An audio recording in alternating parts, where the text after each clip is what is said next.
네, 여러분 안녕하세요. 위장을 치료하는 김상태 원장입니다. 많은 환자분들이 장상피화생 낫느냐고 물어보시는데 거기에 대한 답은 제가 지난 시간 이 영상에서 미국의 논문 자료를 근거로 설명을 해드렸고요. 위장점막이 어떠한 과정을 거쳐서 위암에 이르는지도 여기 이 영상을 통해서 설명을 드린 적이 있습니다. 자, 오늘은 장상피화생된 위점막이 사람마다 그 심한 정도가 다 다른데 전부 다 나을 수 있는 것이냐, 그 질문에 답을 드리겠습니다. 먼저 제가 위장 점막의 만성 염증을 치료하고 관리하는 데 있어서 중요한 관점을 하나 제시해 드리겠습니다. 나무보다는 숲을 보시라는 겁니다. 나무들이 조금 병들었어도 숲 전체가 건강하면 그 일부 병든 나무들로 인해서 숲 전체가 망가지지 않고요. 일부 병든 나무들도 회복이 잘 됩니다. 위점막도 마찬가지입니다. 위점막의 위축과 장상피화생성 변형이 국소적으로만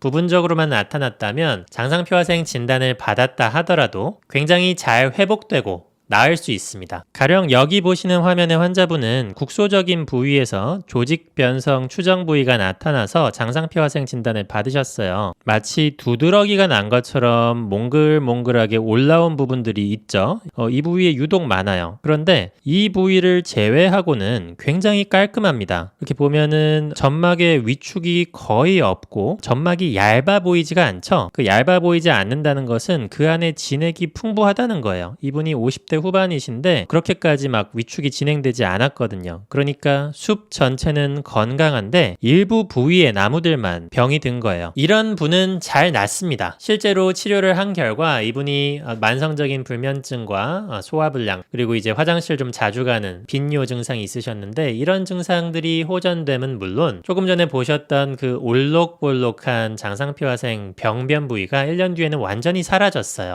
그러니까 장상피화생 진단을 받았던 게 1년 전인데 여기 보시면은 위점막이 완전히 깔끔하게 이 올록볼록한 부위가 전부 다 사라지고 이거는 거의 뭐 20대 30대 위점막이라고 봐도 될 정도로 좋아졌단 말이에요. 그래서 1년 전에는 장상피화생 진단을 받았지만 그 다음 해에는 표재성 위염, 그러니까 위축성 위염보다도 낮은 단계인 거죠. 당연합니다. 애초에 위축이 거의 없었기 때문이에요. 이것은 그냥 정상 점막에 가까운 너무나도 깔끔한 그런 점막으로 복구가 된 것입니다. 그래서 어떤 사람의 위장점막이 전반적으로 위축도 거의 없고 깔끔했는데 부분적으로만 조직 변성이 있다면 그 변성이 다소 심해 보이더라도, 예를 들면 이렇게 올록볼록하고 약간 엠보싱처럼 튀어나오는 그런 병변들은 조금 장상피화생이 진행됐을 때 나오는 모습이거든요. 그럼에도 불구하고 다른 위장 부위의 어떤 전반적인 위축 소견이 거의 없고 점막의 진액이 풍부하면 장상피화생 진단을 받게 된 부위가 조금 나빠 보이더라도 잘 낫는다는 것입니다. 그러면 상대적으로 이제 염증이 심한 부위, 조직 변성이 많이 일어난 부위의 범위가 넓고 조직 변성의 정도도 더 심하면 어떨까요? 이 경우에는 상대적으로 호전이 되는 데까지 더 오래 걸릴 수 있습니다. 그럼에도 불구하고 호전이 될 수 있느냐 하면 당연히 호전될 수 있습니다. 그래서 제가 지난 시간에 보여드린 이 논문에서도 위점막에 가해지는 염증 자극이 줄어드니까 비록 6년에서 12년이 걸릴지언정 조직학적으로 분명 호전이 된다고 나왔거든요. 장상피화생이. 미국에서 연구한 결과도 그렇고 한국에서 연구한 결과도 마찬가지입니다. 그렇다면 어떠한 위점막이 호전이 더딜 수 있는지를 보여드리겠습니다. 여기 보시면 이 환자의 경우 이제 위점막의 우툴두툴한 이 올록볼록한 부분이 전반적으로 다 깔려 있잖아요. 마치 자갈밭처럼 변했어요. 이게 안 그런 부분을 찾아보기 어려울 정도로 많이 변했습니다. 이렇게 되면 이제 완전한 회복이 좀 어려울 수도 있고 호전이 굉장히 더딜 수 있습니다. 그런데 이런 환자들조차 방법이 없는 것은 아니란 말이에요. 일단 속쓰림이나 복통이 있으면 그것은 반드시 치료해야 됩니다. 그 순간에도 계속 염증이 진행되고 있다는 의미거든요. 속쓰림이나 염증을 치료하면서 위장 점막 전반의 염증 회복 능력을 키워주는 그런 치료를 하면 최소한 복구될 수 있는 부분은 복구되고 이 과정에서 지나면서 분명 이전보다는 좋아집니다. 그리고 몇 년 뒤에 더 악화되는 것을 많이 방지할 수 있을 뿐더러 시간이 지날수록 조금씩 더 좋아집니다. 왜냐하면 위점막에 지속적으로 가해지는 염증 자극을 차단했기 때문이죠. 그 차단한 다음에 시간이 지나면 지날수록 좋아질 수 있고 그 시간이 6년 이상 지났을 때는 훨씬 더 도드라지게 나타난다는 것이 제가 지난 시간에 소개해드렸던 논문의 내용이거든요. 그리고 전반적으로 이렇게 병변이 전체적으로 퍼진 분들, 넓어진 분들이라 하더라도 그것이 이제 그렇게까지 악화된 지 오래되지 않았으면, 그러니까 급속도로 악화된 상황이라면 오히려 또 잘 낫습니다. 이건 제가 지난번에 한번 보여드렸던 영상인데 50대 환자인데 2020년에는 그렇게 심하지 않다가 2022년에 급속히 안 좋아졌어요. 그러다가 2023년에는 이게 이제 6개월 이상 치료를 저한테 받으신 다음에 확 좋아졌단 말이에요. 나빠진 지 오래되지 않은 분들, 비록 이렇게 우툴두툴하게 엠보싱처럼 위점막이 전반적으로 나빠졌어도 이게 오래된 게 아니라면